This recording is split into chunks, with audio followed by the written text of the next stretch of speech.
You're listening to the best of the Martha Zoller Show. To hear the full show each day, tune in to AM 550 and FM 102.9 WDUN or log in to accesswdun.com and click the Listen Live button from 9 to 11, Monday through Friday.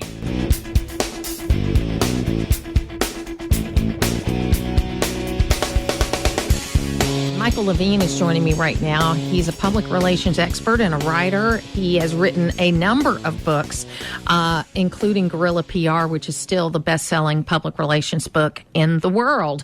So, Michael Levine, how are you? I'm really well, Martha, and thank you so much for sharing your valuable audience with me. So, we've heard about this term woke for a long time, but we saw in action recently how far too far is, right? So you had what happened with Target, what happened with Bud Light, what happened at the Dodgers Stadium last week. If you get woke, you're going to go broke. What do you mean by that?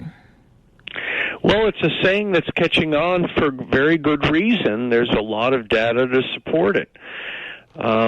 If a company tells somewhere around 75 million Americans that we hate you, we hate what you stand for, that is, generally speaking, not good to business. History has not been kind to businesses who insult their customers. And Americans have also gotten very clear about this concept of virtue signaling, that companies, of course, don't mean any of this sincerely. All they care about is being part of a craze and appearing cool and hip and with it. And, Martha, I was thinking about this the other day. There's something concerning about a country, a society, in which we celebrate Pride for a month, but Veterans Day for a day. There is something concerning about a society that takes an entire month. Being gay is in no way anything to be ashamed of, but it is an attribute, not an accomplishment. And to celebrate, for a nation to celebrate something for a month, and Veterans Day to be given a day, if that, it says something about a society, I believe. And that is not in any way an anti-gay feeling. It's simply a statement of fact. Initially, I think Americans felt when the woke ideology first started to take hold that it was silly.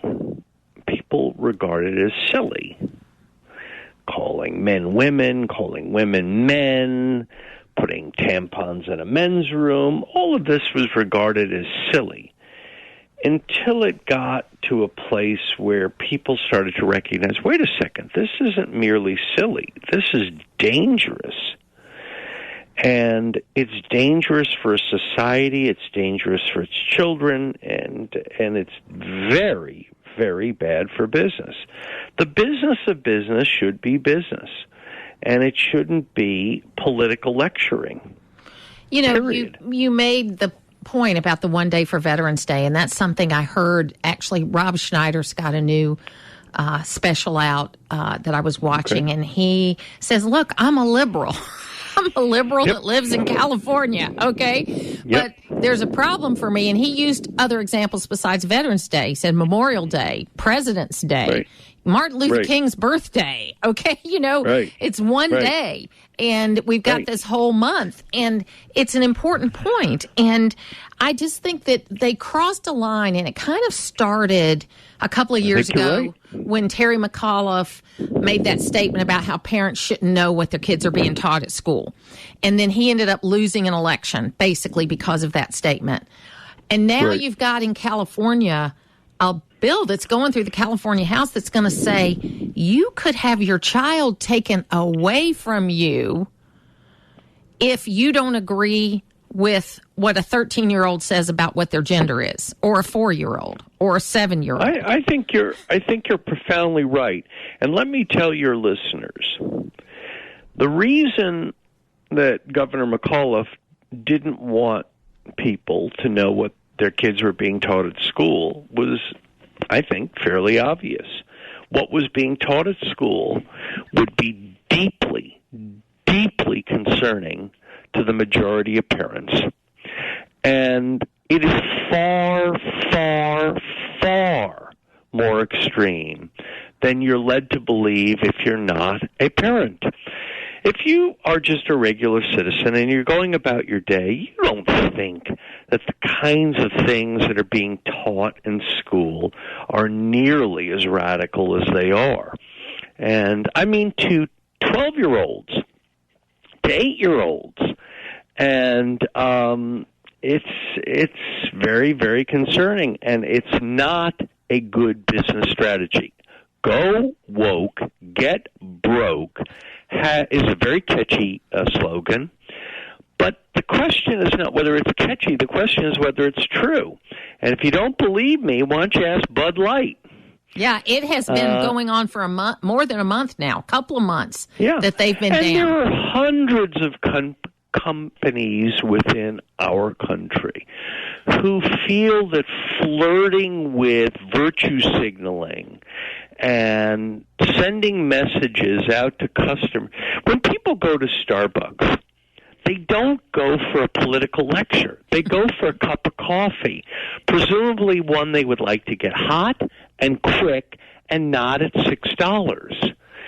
This idea that you're going to Starbucks because you want a political lecture is about as stupid a note. I mean, you literally have to be out of your mind to believe these type of things, but a lot of Americans think that the people who are promoting them are out of their minds, and I think there's a lot of truth to it. It's bad for business, I'll tell you that. It's bad for business, and I know I'm kind of half full and you're kind of half empty about the world, and I do think we're going to get to a point, because I think this parent thing is important, because it's a hard line. It's a hard line in that, to say, first of all, parents are sick of being painted as being bad. You know, there are some bad parents out there, but there are bad teachers, and there are bad PR professionals, and there are bad people everywhere. But the idea that you are going to keep things about your children from the parents, and that's a matter of procedure, that's a hard line for most people.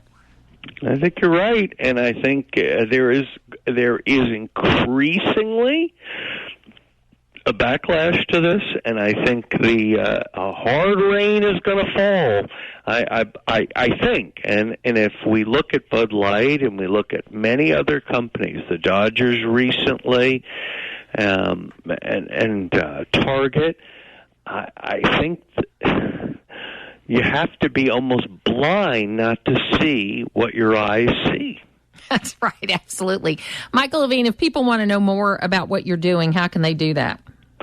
Well, I have a new book out, or a business book out, and it's called Broken Windows, Broken Business, and they can go to Amazon, of course, and get that book. I think it's about how little details matter a lot in business, and I think it's something that they may find of interest. But I commend you, Martha. I think you are a voice, loud and clear, for common sense. This is not to suggest that companies have to be censored in any way, but it is to suggest that if you insult half of your customers or more because you have a particular a fetish or fantasy with how the world might be in your mind, it's not good for business. People would like zero politics when they walk into their baseball game, their business, their football game, their NBA game, their Academy Awards speeches. They don't want a lecture. Absolutely. Amen to that. Michael Levine, thanks for being with me today. Thanks a million. Bye. It's where North Georgia comes to talk. It's the Martha Zoller Show on AM 550 and FM 102.9 WDUN. We're here with Justin Giboney of the AND campaign, and I want to talk a little bit about some of these issues because you are primarily focused on the urban Christian group. Is that correct? Is that fair? Yeah, we come from a traditional black church, but we do try to create bridges between other parts of the church as well. And what are the issues you're focusing on? We talked earlier about the Whole Life campaign, which I love. I mean, I just think that it's a discussion that we can have across areas. I'm pro-life. I believe life begins at conception, and I would be happy if there was never another abortion, okay? But I also live in a world where I know that there are people that think you should be able to have an abortion. So I think that Dobbs, which we're coming up on the anniversary of that, was kind of a compromise. It was a first trimester. Most people, that's kind of where the rest of the Western world is, first trimester. So I think it's a place where we could have discussion. So is that one of the issues you talk about, Whole Life campaign, but also what are some other ones? Yeah, whole life and sanctity of life is very important to us. We also have a lot of conversations and do some advocacy around voter rights, talk about a lot about civic pluralism. And I think you kind of got at that a little bit. Understanding that we live in a society where people have different beliefs and having respect for people's beliefs, even if we disagree and even if we have to advocate against those beliefs. But something else that's come up that's been very big for us is religious liberty and parental rights. Parental rights, I think, is an issue, is one of the biggest issues that we're facing right now. And the AND campaign wants to speak into it because I think a lot of people on both sides of the aisle really have some strong feelings about that, and it's not being represented in some spaces. Look, I think doesn't matter if you're Democrat, Republican, Independent. You are not giving your child to the school, okay? You are taking your child to school, and you are paying tax for that ability, or you're paying private school tuition, whatever it is. And there are, you are the customer. To put it in like kind of brash terms, you are the customer. So you should know what's going on with your child, and you should not be treated like you're the enemy. And many parents feel like they are being treated like the enemy. Not just the enemy. I would say that some people feel like we have to save you from we have to save your children from you. If you have certain views on certain issues, we need to help your children because you're going to give them the wrong information. And that cannot happen within our society. Our government is not set up for anybody else to be the parent of somebody else's child when they're not being abusive. And we don't need to expand that definition to fit in more people that we don't like or that we just disagree with. Amen to that. Let's go to the phones now at 770-535-2911 and talk to Alan in Rabun Gap. Hey, Alan, how you doing? I'm well, Martha. I hope you guys are. Just enjoying the show. Thank you. And I have a question, and I'm trying to square it in my own mind, so I thought I would call you and ask you and your guests. I'm trying to figure out how the Democratic Party, I think like you alluded to a minute ago, they vote, just vastly in favor of the Democrats. I mean, like I've heard numbers as high as 90%. So you're talking about black voters? You're talking about black voters? Okay. Yes, ma'am. I'm sorry. And I'm, so they are also, the Democrat Party is the one sort of leading, the hollering, I guess, for reparations, wanting to hold America accountable for what they believe is, it's, just terrible foundation and just a terrible country, maybe would be my thinking, what they believe. And I'm wondering, how is it that they are willing to hold America accountable for something that happened, generations and generations ago? There's not a single slave alive today. But they're unwilling to hold the Democrat Party for their beliefs and the laws that they instituted, as early as just 50, 60 years ago. Like in the 1960s, it was the blacks, that they were being held down by the Democrats, and so why are they so interested as a party of holding America accountable for its foundation, but unwilling to hold the Democrat Party accountable for what they did a few decades ago, and yet they vote in massively in favor of the party? So, Alan, thanks for your question there. And Justin, you are going to be the speaker for black voters. Anyway, so what are your thoughts on that? Yeah, I mean, I always say we're not a monolith. And I believe in holding everybody accountable, but I think what we got from the caller is a little bit of apples and oranges.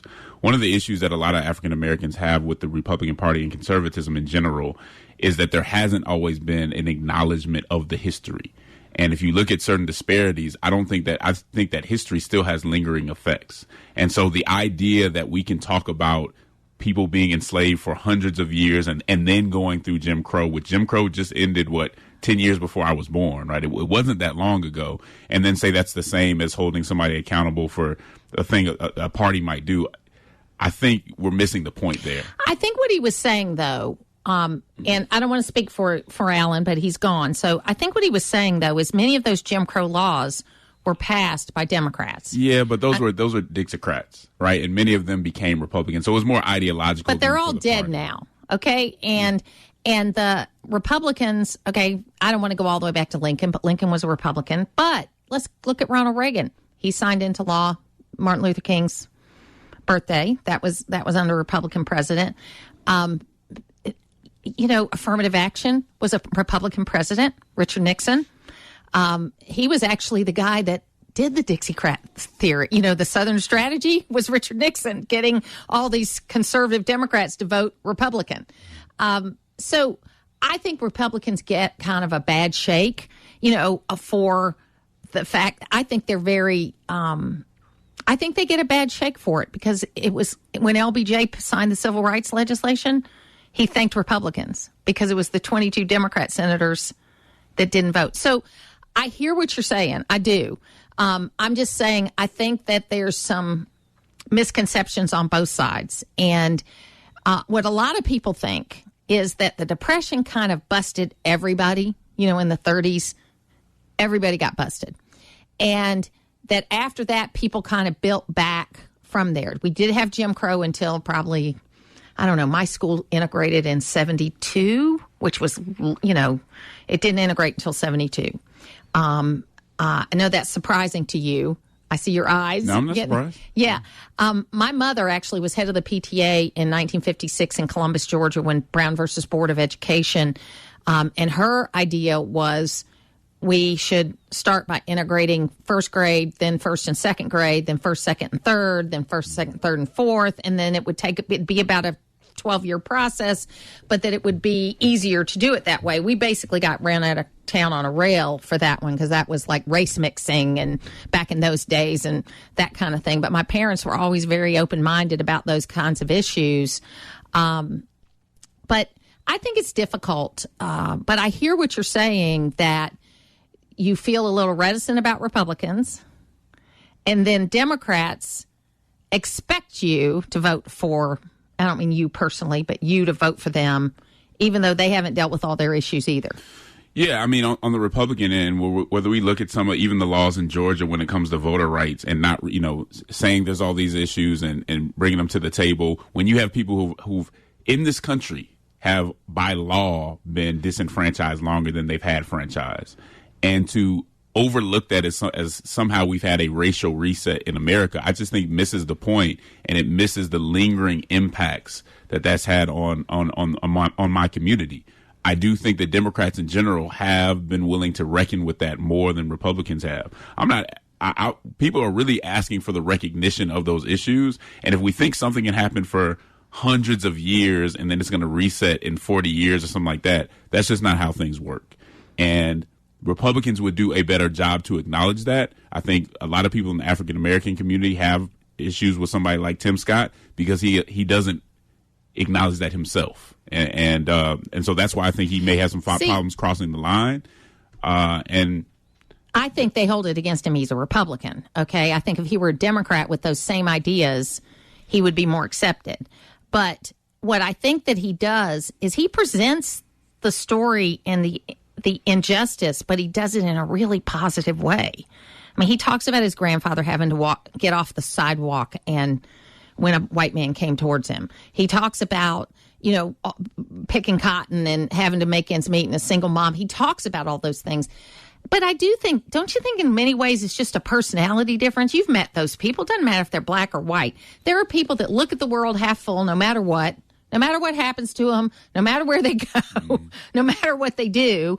And I'm one of those people because sometimes my husband has to pull me back from the cliff because I'm saying, oh, everything's great, everything's wonderful. He's a little half empty, and so he's always looking at what's the bad thing that can happen. So some of it's personality. It could possibly be personality, too. I think there's policy differences, and I think there's what do you do when it comes to policy. What do you do when the president, and a lot of people would say, he talked about backbone in the speech we were playing. I don't think people think he had backbone sometimes when it came to what some of the things Trump was doing, and that he could have stepped up and said something. So we have those differences. I don't think he's a bad guy. I think because of his position, there's only so much he can say, and I think there's only so much Republicans allow you to say on race. Why do you think, and you've met President Obama, right? Yep. Okay. So why do you think that and let's tell the truth, I like Tim Scott a lot, but he's like 4.5%, 5% in the polls, okay? So President Obama called out Tim Scott last week, probably helped him raise a lot of money. Why do you think he did that? I don't want you to be like the spokesman for Barack Obama, but why do you think he did that? I think he's trying to correct the record. Again, one of the problems that a lot of people see is just wanting to move, but we're past that. It's all gone. I think what he was saying is, it's great that you acknowledge it in history. I want you to acknowledge it now and have that conversation now. Has there been progress? Absolutely. And I push back every day against people who act like there's been no progress. My grandparents who were in the civil rights movement did too much for me to sit here and say that. There's a lack of gratitude to those folks who did that. But to not acknowledge it at all now, I think is very convenient when you're surrounded kind of by conservatives who don't want you probably to talk about it at all. And there are those people who don't want to have that conversation. It'll be really interesting. And as he pointed out last night, Tim Scott, that when he ran for the seat that he got in Congress before he was a senator, he was running against the grandson of Strom Thurmond, who was a Dixiecrat, a legit Dixiecrat. And so he won in a district that Strom Thurmond had won before. And, I think it's interesting. There's a book out there by Michael Barone that he wrote in the 90s called The New Americans. And it's a book about immigration. But he also addresses the elephant in the room, which is how do we look at the progress of black people? Okay, because they had a very different experience than the average immigrant. Now, it is fair to say that all kinds of immigrants came here as indentured servants, but they could work their way out. There were other groups of people besides Black Americans that had debts to pay off, but it's different. It's kind of like what's happening across the border right now, where you got these people coming across that they might as well owe $1 million because $10,000 to them might as well be $1 million. They can't pay it back. But slavery is a very different thing. I'm not trying to discount slavery, but he gives a very good argument. It's called The New Americans by Michael Barone, about the progress, measuring the progress that African Americans have made since the law became fair. Voting Rights Act, Civil Rights Act, and what kind of progress has been made since then. Atlanta is one of those amazing places, right? Atlanta has always had wealthy black people, okay?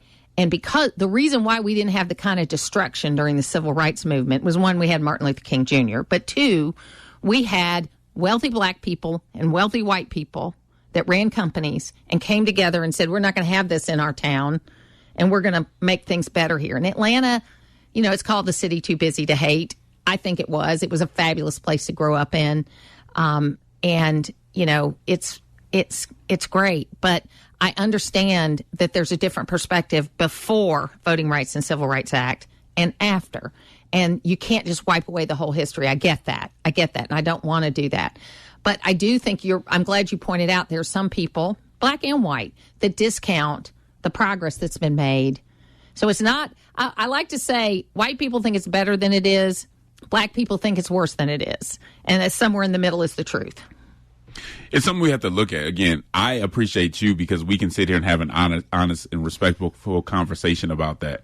And that's really what it has to come down to. Do we care enough to have the conversation, hear other people out, and get away from kind of the extremes and some of the narratives that are forced on us? I think that's fair. We're here with Justin Giboney from the AND campaign. I met Justin over the last few months, and I have really appreciated the discussion because we don't agree about everything, but I appreciate the discussion, and I think it's important that we have this kind of discussion because we can't go to our corners and just never talk to people. That's not the way to do things. And tell me what you think about this. Okay, so I have this theory about the primary system. I think the idea behind the primary system was to get rid of the smoke-filled rooms. Okay, but what's actually happened is that you've got like kind of the fringes of both parties that are determining who these candidates are. And in the Democratic process, and you're probably more familiar with this than I am because you were a delegate, but those super delegates kind of sometimes can thwart what the people actually want in the primaries, and then kind of is like the 21st century smoke-filled room. Am I crazy? Yeah, no, you're not crazy. How that works is not always completely clear, and that transparent. Exactly, and that may be by design. But you're right. A lot of our primary process is controlled by that 30% or whatever that actually is really active and is going to go out and vote in primaries. And I think that's problematic.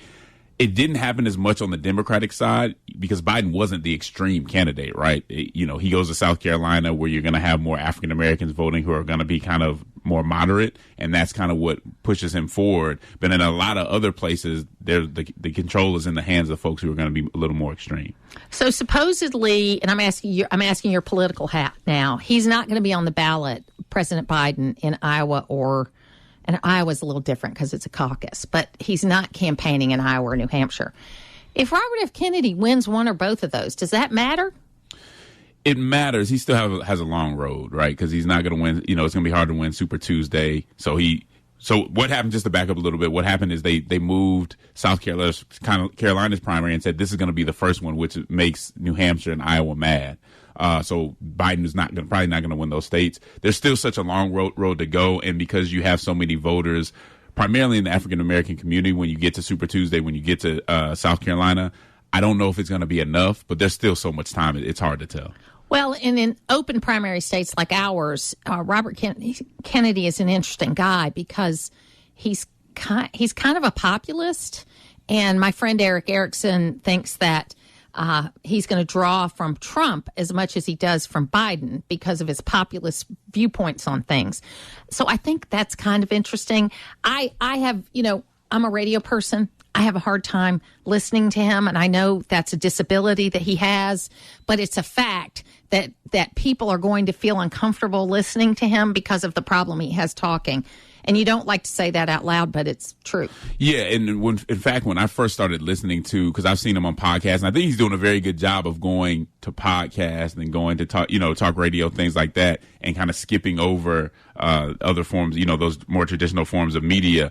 But when you listen to him, I think what people are attracted to is he seems very honest, and his impediment persuasive, but his impediment almost makes it seem even more earnest. Like you just want to trust him and believe that he's open to being corrected, and that's what he conveys that really well. That look, I've looked up and seen what I've seen. I'm open to be corrected, but here's what has to change. And I think that populist side of him could draw some Republicans to him. Will it be enough?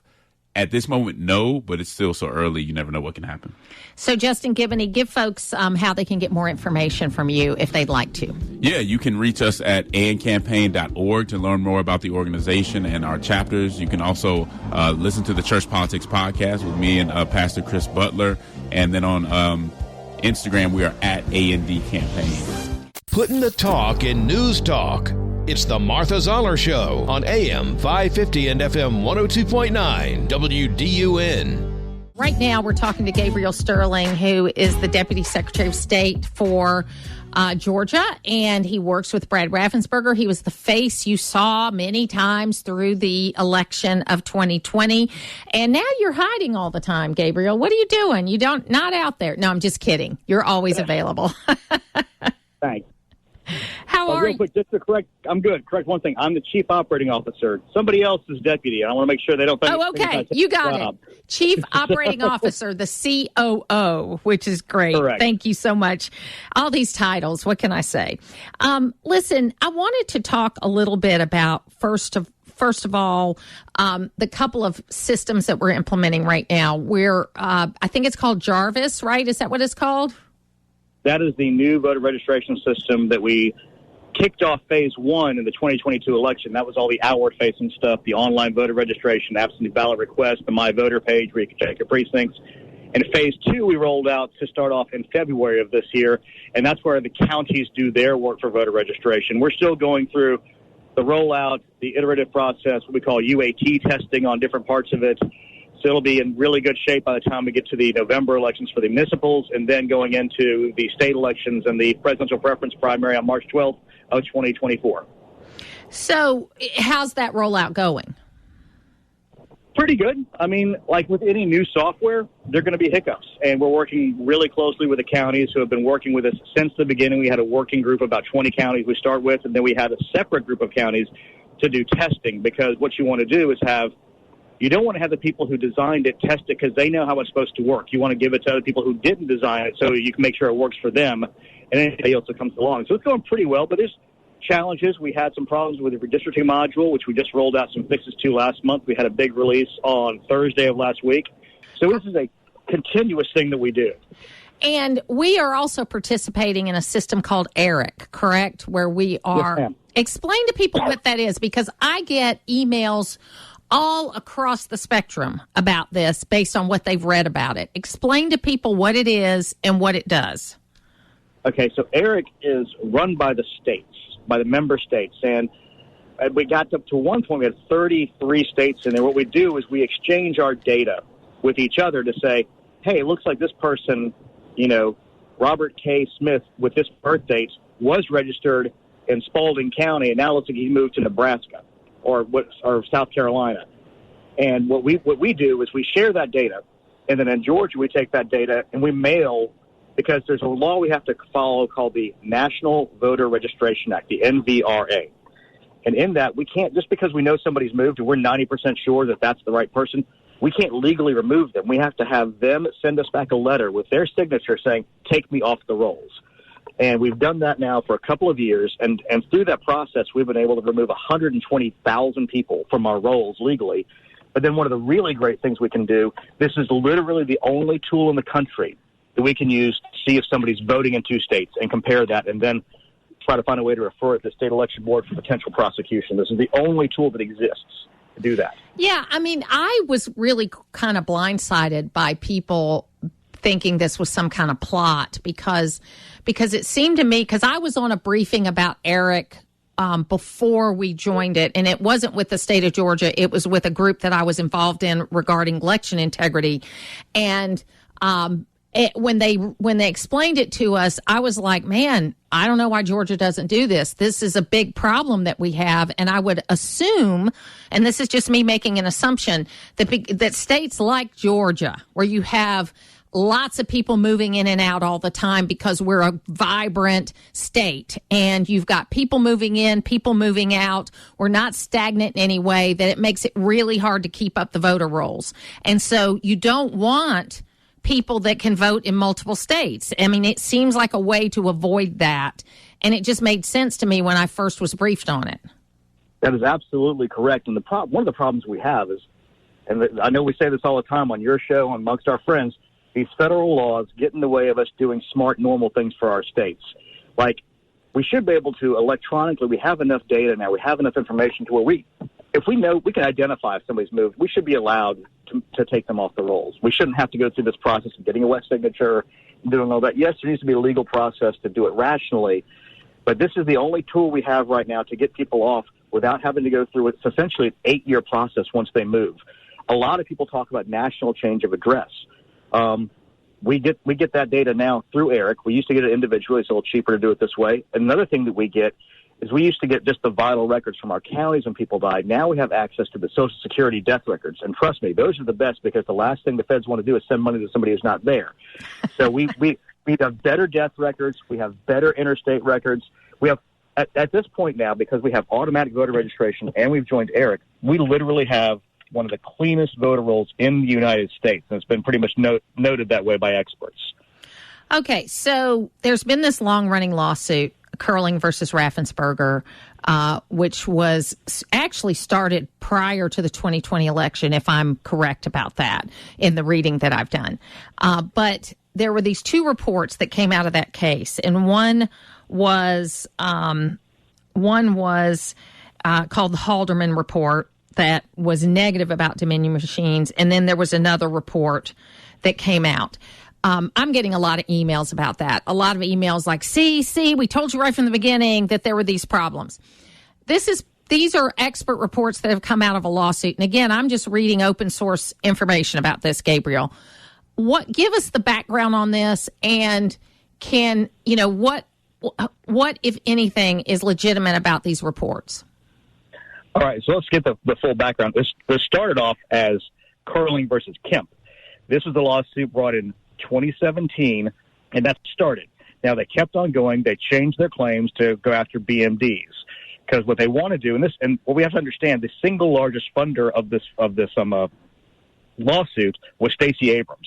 And BMDs are what, for people that don't know? Oh, sorry, the ballot marking devices that we used in the 2020 and the 2022 elections. Got it. Where you can use a touch screen and it prints the ballot on paper for you. So the reality of it is J. Alex Halderman is somebody who is essentially denying the validity of elections with any electronics attached to them. And he is a paid expert witness in an adversarial lawsuit. And this is what he does. He is an advocate for hand-marked paper ballots, just like Stacey Abrams and Hillary Clinton and all of them are. And the situation that we have now is Halderman was given 3 months of access, the manuals and the passwords to examine these things. So if you gave me 3 months, the user manuals and the passwords to the CIA's computer, I could find vulnerabilities because that's not really a vulnerability. Everything he points out, there are 6 different potential attacks that are vulnerabilities, and not every vulnerability is necessarily a risk. So the MITRE report looked at all of that, and the MITRE report is an independent federal lab that's been around since the 1950s, helping governments work in the technology environment. And they examined all of them. They said, yes, these are potential theoretical vulnerabilities, but none of them are scalable. None of them could affect the outcome of an election. And so you have 2 sets of experts. One's a paid witness, and one, they weren't told to rebut. They were told to examine the claims. And the reality is our current systems, our current protections and security around these, it mainly starts with physical security, is enough to protect the system as it's actually deployed in the real world. And we've been using those same precautions for 2020 and 2022. We're doing some enhancements now. The Department of Homeland Security we're partnered with, they're going to go out and examine everywhere where this stuff is held. And you've got to understand, none of this stuff's connected to the internet. When people think of hacking, we've been watching these movies for 40 years where there's a young guy in the basement who can go start a nuclear war.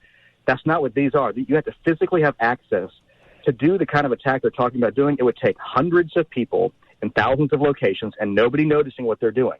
We have precautions on the front end. Every single piece of equipment is logic and accuracy tested before every election. Not every election cycle, before every single election. Every piece of equipment is tested. We have 2 things we do at the post-election side, where we do a significant number of machines. We check their hash values. Now, hash values, we change a single letter in a code, which is what runs the computer. It changes the hash value. So we check those. We also have audits. In an SB 129 passed by the Republican State House and State Senate and signed by Governor Kemp, we've upped the number of audits. The reality of this is there's a new version of the software, 517, which many people are calling on us to put in. It just got EAC certified, and the law says we have to have an EAC certified system in March. We were excited to look at it, and we sat down with our people, the elections people, lawyers, engineers, county people, and we said, this is our timeline, this is the number of hours, because to change this software, it's not like a patch. For people who know only a patch, it's literally you have to change the operating system on the screen. You have to load a new system on there. It's about 20 minutes for each machine. And we've got like 40,000 machines around the state in 159 different locations. We have elections starting in this state for the municipals in November, but qualifying begins in August. So that's when the system starts to get used. So we now have it's the end of June and August.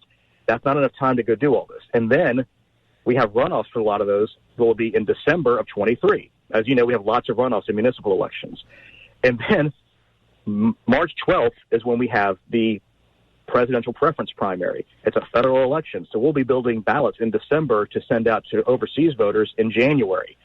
And then we have the May elections, and then we have the May runoffs that come up in now June. There's no window of time where there's enough time, and then we have another law in the state that says we have to use the same system. And so we can't go part way and stop. We have to have everybody running on that. That's where we're taking the rational, reasonable, responsible approach of doing pilots of the new system in November in municipals, and then having a good strategy to safely put this all out starting in December or January of 25, because this system has never been used anywhere in America. I'm not about to take the state of Georgia and put it in a brand new car and drive it around not knowing how it works. Because every new software, like I was talking about earlier with Jarvis, there's always things that they don't see until it gets into the real world. Our current system is battle-tested. It worked in 2020. It worked in 2022. And, we had a lot of satisfaction with the 2022 election with these same situations. And we knew about this, and we were already following the Center for Infrastructure and the Cyber and Infrastructure Security Agency's recommendations. We can't follow all of them because some of them are not workable in the real world. They had one recommendation that we do a different password for every poll worker card. There's 2,600 locations for polls in the state. We have about 4 poll workers cards per location. That'd be 11,000 passwords. It'd be chaos. We couldn't actually run the system. The Secretary Raffensperger operates in the real world. He's an engineer. We're going to be safe, sober. Security is our highest thing. Security, accessibility are important, and we always focus on that. So you mentioned Stacey Abrams and the people that support her, but there's also a faction on the Republican Party side that want paper ballots. What are your thoughts on that? Obviously, I know y'all consider everything, but what are your thoughts about paper ballots? Well, we have paper ballots. It's the question of hand-marked paper versus a ballot marking device paper. There's a reason the Democrats want hand-marked paper, and I know some of the Republicans do it for security. But from our point of view, it is less secure. It is easier to hack a hand-marked paper ballot than it is a BMD ballot. It just simply is, because all you have to do, if you're a bad actor, if I see a vote for somebody I don't like, I'll put a stray mark in a bubble next to it, and then it becomes an overvote, which goes away. Every system in the world has vulnerabilities because we are human beings. Our system now is much more secure than hand-marked paper. And one of the reasons that the Democrats love this is it provides more questions. It provides more opportunities for lawsuits and questions. That's why they fight for these things. And our side has been fighting that for 7 years. 7 years. That's what this lawsuit was about. And we need to understand we are safer and more secure and in a better situation with a BMD than going to hand-marked paper. It's just simply the reality of it. I know some people don't want to hear that, but we are taking the responsible approach. And also, in Georgia, it is the law, passed by a Republican House and Senate and signed by the governor. So next year, the Democrats are not going to have their convention until the end of August, which, means that they could change their candidate at the end of August. We don't know that. When are you printing ballots, or when are you preparing ballots for the 2024 general election?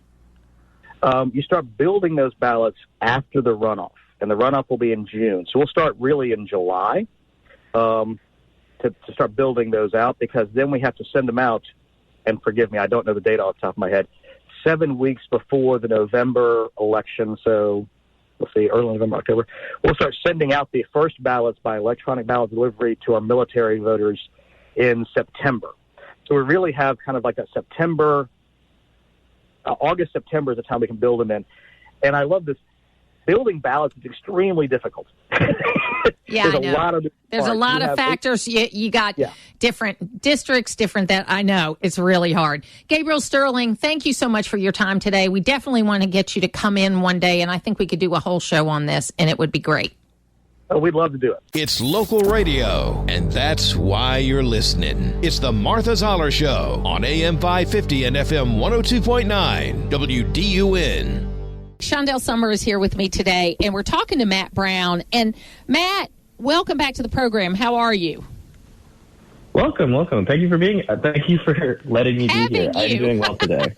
Thank you. Yes. I'm doing well this morning. As you can see, it's been a long morning already. It has been a long morning already, but we haven't talked about the Adam Schiff censure. And I wanted to talk to you about it. I'm going to tell you, first of all, kind of what I think about it. Okay. At the Durham, it was like this day in Washington where you had the Adam Schiff censure, you had the transgender hearing, and then you had the Durham hearing all on the same day. So it was like, I don't know how you did it, but I'm sure you were like all over the place. And what was so great about the Durham report, and a lot of people get mad about the fact that no prosecutions are coming out of the Durham report, but if you are doing an investigation and you're telling the people you're talking to no prosecutions are going to come out of this, they're a lot more likely to tell you the truth if they know that there's no chance they're going to get prosecuted, okay? If that's my theory, anyway. So he is the one that sort of came up with the idea that the whole Russia hoax thing was just that, a hoax. It wasn't Schiff was looking ridiculous. And when Schiff was interviewing Durham, it was hysterical because, Schiff famously was shopping the market for naked photos of Donald Trump and was caught doing that. And he asked this question of Durham of how can you have someone peddling information about a presidential candidate, and Durham just very quietly says, well, you should know something about that. And then there was this laughter in the back of the committee room, but Schiff didn't miss a beat. I got to give him credit. He just went on with his line of questioning. But it was a little slam at him and the fact that he had actually been going around trying to find dirty information on political candidates as well as presidents. So they had the vote on the censure. And, of course, it was like something out of Game of Thrones at the end where they're all yelling, shame, shame, shame. I thought it was going to be – I thought I was going to see, the woman walk down the street with her head shaved or something. It was crazy. But I think he deserved it. He clearly – I'm not saying there weren't problems with the Trump administration, but he went down a rabbit hole, and it's now been proven that it was a rabbit hole. What are your thoughts? Well, yeah, I think that this was definitely what a spectacle yesterday, as you said, like just the shouts coming from Democrats and the rallying and the high fives, and then Lauren Boebert saying that liars should be on Adam Schiff's grave. It was quite, there was a lot of fireworks going on. But I do think that it's important to note that this is definitely another example of us still reckoning over what the heck happened during the Trump administration. And Schiff and a lot of people in Congress did do this maximalist claim that Trump colluded with Russia and that Trump had, deep, ties to Russia, that Putin was actively directing him. And we know that that's not the case, even though my paper and many others have strongly reported a lot of things going on between, for instance, Paul Manafort and, Russian associates that was not exactly up to snuff, should we say. And things that it did possibly, if not from an ethical perspective, from a legal perspective. And lost everything. I mean, Manafort went to jail and lost everything. So that, I think, is definitely, people have talked about basically kind of overstating the case in terms of what are connections between individuals. And that's why you need to be, whether you're a journalist or a lawmaker, you need to be just incredibly precise about the things that you're actually saying, because it can get egg on your face. Now, the censure doesn't actually come with any, legally binding thing. It doesn't limit Schiff's powers. But it is a bit unprecedented in that, there's only been 3 of these in the entire 21st century. And I think that it is notable that we're taking this on a much more political decision this time than it is on, a question of decorum. I mean, the last time this happened was with Paul Gosar over his, I believe, video of, an anime spoof of him attacking Democrats, basically. And I think that we're just seeing the censure get used a lot more in some much more ways to just show how far apart the parties are. Yeah, but still, the fact of the matter is, I love the fact that Adam Schiff is now in a group of only 26 in our history that has been censured because he took a lot of pride in putting Trump in this impeached president category. And maybe it's tit for tat, but he won't admit, he still won't admit that he went down the rabbit hole. If you look at his line of questioning against Durham, he was trying to totally take Durham apart, when the fact of the matter is the Durham report has really held up as far as people looking at it. And I do think, and you tell me if you agree with me, it's because he told people he wasn't going to do any prosecutions out of it. And if you know you're not going to be prosecuted, you're more likely to tell the truth. Yeah, well, I just, again, from, my industry, the reason why all these tell-all books about different presidential administrations come out after the administration is over is because people are then more willing to talk to and, spill all the beans about what was actually going on in those backroom deals and everything. So I think that there's something going on similar here. Do you know who the first person to write a book while their boss was still in office was? No, tell me. George Stephanopoulos. He wrote a book about Clinton and all of his problems. I think it was called Being Human or something. I don't know. I'll have to look it up. But it was just a crazy book at the time it came out because, he was still, he was still with President Clinton at the time he wrote it. Now, it helped him a lot because he's like one of the biggest journalists in, the history of the world. I actually worked with him when he was like a little intern on the Dukakis campaign. I was a little intern too, so it was a long time ago. It was a lot of fun. Love that. Love how it all comes full circle. It all comes full circle. So Shondell, I heard you laughing when I made the Game of Thrones analogy. I'm a big Game of Thrones fan. And that's the best scene in the whole series is when she walks the gauntlet and has to do so naked, and they throw feces and all sorts of nasty Cersei, and they things. shaved her head and all that kind right. of stuff. Yeah, it was great. It was great. So, look, I know it's a little bit crazy. I still believe we're about to turn the corner, though, Matt, because, we saw the numbers. The Trump numbers are evening out a little bit. He's lost about 6 points. Other candidates are coming up. We're going to have some debates coming up. President Biden is in a Democratic primary where they've pushed out the Democratic convention as late as they can, which is, I think, around the last week of August in 2024. Because I don't think they have confidence that Joe Biden's going to make it all the way. So that way they can pop somebody else in at the last minute if he's not able to do it. Because typically, first, if you're the incumbent president, you like your convention early because then you have a long general election cycle where you can just do nothing but raise money. We'll see what happens. There's some criticism of him and how much money he's been able to raise so far. And, we're going to have a lot of fun over the next few months. No, it's going to be a wild ride, and I'm excited to do it with you all. That's right. Matt Brown, thanks for being with us today. Appreciate it very much. Of course. Thank you so much. To hear the full versions of last week's Martha Zoller shows, go to the podcast page at accesswdun.com, and you can follow me on social media at Martha Zoller.